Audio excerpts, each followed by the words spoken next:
Welcome to my YouTube channel, Slumdog Pilot in Training.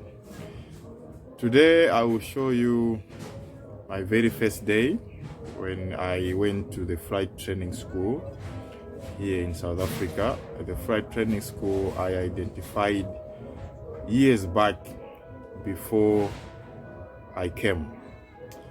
So it's basically what I went through and what I saw, the feelings I felt when I was there, and later on I will show you also what happened on the second day. By now I'm sure you see how far I have come and the small progress which has been made through the years. It's been a long walk and there is still a lengthy mile to be walked for me to call myself a licensed pilot. Let's be together and see how this will turn out. It's the little steps, I believe. Cape Town Flying Club had an open day in October 2019. This was just 3 months after I arrived in South Africa. I was really looking forward to visiting this place, which I had been following online for a long time when I was still in Malawi. While in Malawi, Cape Town Flying Club was 3,327 kilometers away from me. But now, from my new home in the slum of Imizamoyetu, that distance was reduced to just 31 kilometers. At this moment, I reaffirmed myself that I was close to realizing my dream of flight training at this prestigious institution. Training and becoming a pilot is what I always said I wanted to be when I grow up. However, on this exciting day, something unpleasant happened. I got lost. Instead of heading north-northeast towards the airport, I jumped into a bus that headed straight north. I was so new and not conversant with the public transport. 10 minutes in the bus, I knew I was lost, but I hesitated to go off onto the next stage because I enjoyed the ride.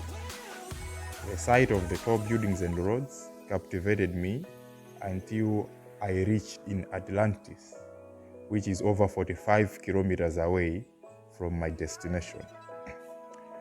I was not worried because the open day ran for the whole day. After 6 hours of bus travel, Cape Town City Tour, if I might call it that, I arrived at Cape Town Flying Club around 3 p.m. I was welcomed by this tall tower with a ball on top of it. When I arrived, the open day was at its closing program. I arrived very late, but at the perfect time. The closing program was the exhibition of their fleet of aircraft, which were nicely parked outside the institution. My whole life, I had never been close to an aircraft nor been aboard one. My excitement hit the ceiling when I saw the parked light aircraft and I was allowed to join the rest of the group as they headed into the aircraft park. For the first time ever, I got to feel and touch an aircraft. I was even allowed to get into the cockpit and take pictures. I was in a dream. Only that this dream was real.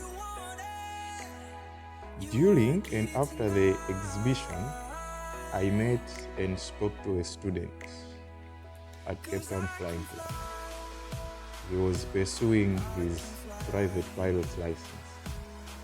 He shared me his story, and that really motivated and encouraged me. It had a positive impact towards this journey. I really thank him. He asked me what was my plan and when do I plan to start studying. I told him point blank that at the moment I had no money, I had no scholarship, no bursary, no someone who was willing to support me. But I assured him that I would be back because I had a plan. My plan, as I mentioned earlier, was simple. I told him that I would get work, I would save, and then I would come to start my studies and become a pilot, as I have always wanted to be when I grow up. 5 months later, COVID hit South Africa, and we all went into a hard lockdown. As I was near the dream, COVID took me far back, because the plan of getting a job went into a tunnel, and the plan was rejuvenated. At this point, the future looked dark, and looking at how the aviation industry was affected and suffered, trying to become a pilot was not a good idea. However, I kept believing. I still had the support from people around me. I had the momentum, and of all, I didn't lose my passion. So I kept believing. I didn't know how, I did not know when, but I knew that things would open up and I would study to become a pilot. During lockdown, when some restrictions were eased, and as life slowly began returning to normal, I got a job as an office assistant. I worked for some 6 months, and I lost that job, and I was unemployed for 3 months, and later on I was blessed with a job as a farmer.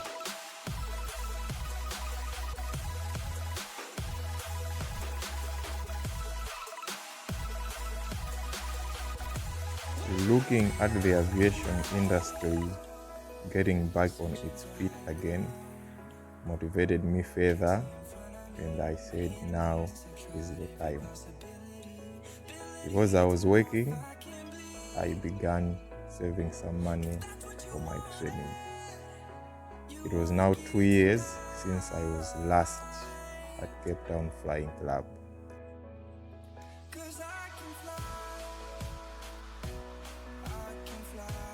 Exactly 2 years and 5 months later, I went back to Cape Town Flying Club. This time, not to admire the aircraft or just take pictures, but to fly.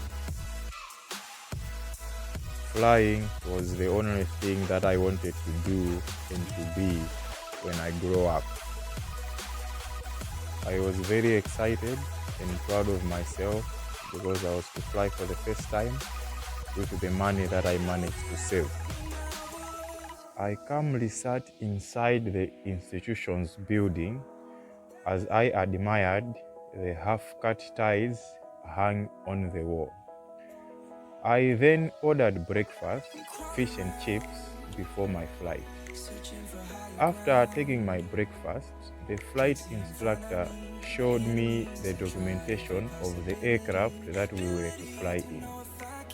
He then progressed to show me how a pre-flight aircraft inspection is done.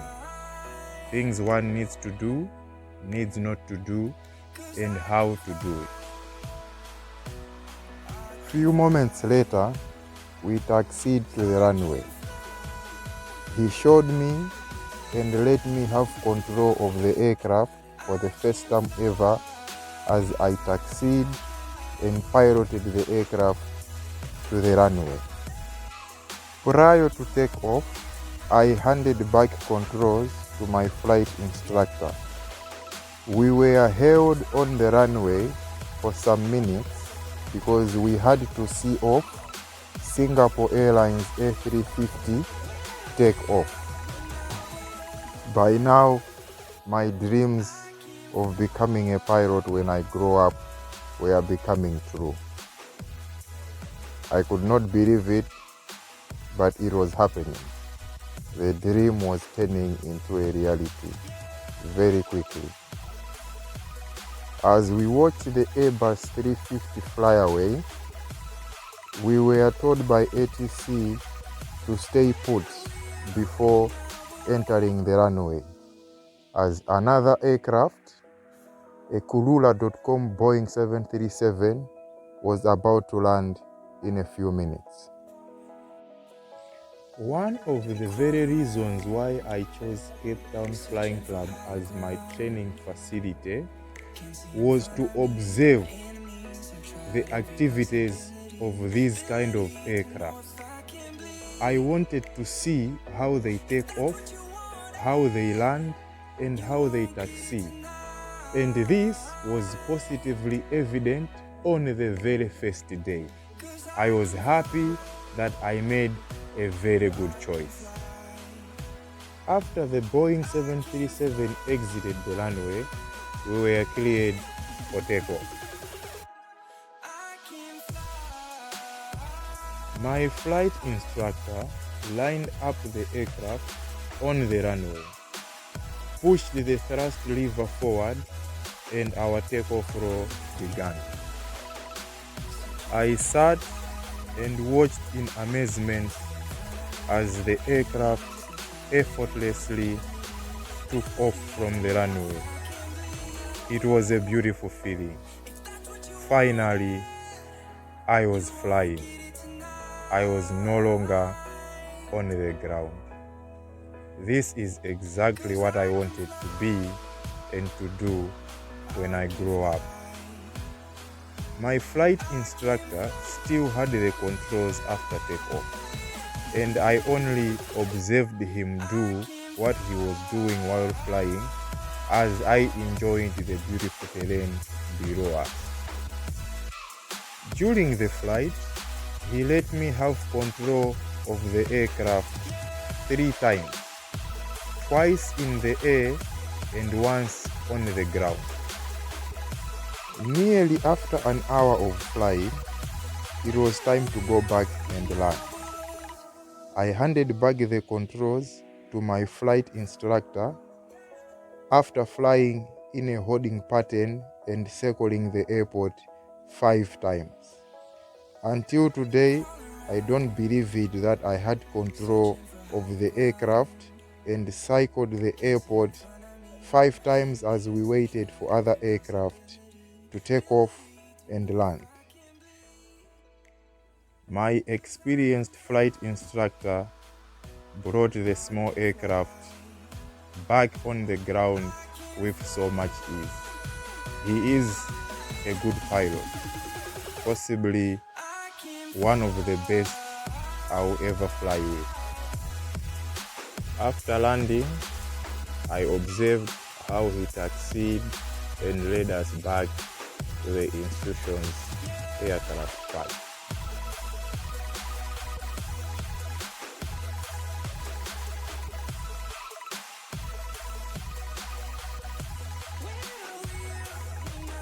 It was a good day, a beautiful one. I felt like a pilot. I flew. I began being what I always wanted to be when I grow up. Yeah. That's the video of how it was like on the first and second day.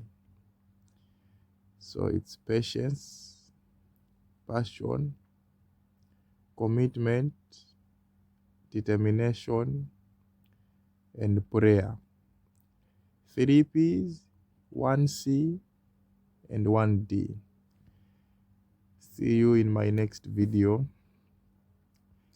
where I'll be sharing what kept me going, what helped me keep this dream alive, even though there were obstacles. Slumdog Pilot in Training, over and out.